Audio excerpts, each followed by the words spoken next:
Welcome to the slop farm. Enjoy the video. In this video, I will explain how to change a door threshold. First, gather your essential tools, including a pry bar, hammer, utility knife, measuring tape, and a drill.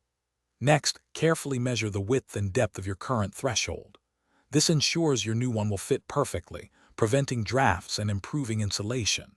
Finally, select a new threshold material that complements your door and withstands your local climate, whether it's durable wood, sturdy aluminum, or a weather-resistant composite.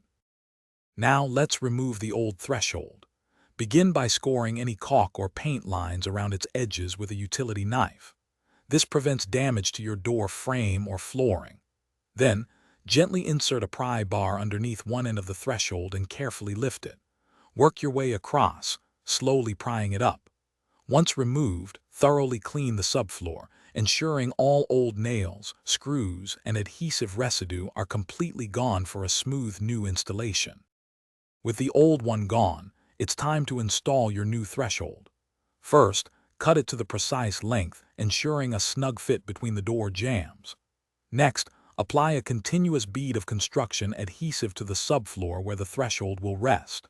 Carefully position the new threshold, pressing it firmly into place. Finally, secure it with screws, pre-drilling pilot holes every 6 to 8 inches to prevent splitting, ensuring a stable and lasting installation. To complete your project, apply a fresh, even bead of caulk along all edges of the new threshold. This crucial step seals out drafts, prevents moisture intrusion, and gives a professional finish. Next, test your door's operation, ensuring it opens and closes smoothly without catching. Finally, remember to regularly inspect and clean your threshold. This simple maintenance will significantly extend its lifespan and keep it looking great for many years to come. Thanks for watching. Consider subscribing if we helped you today.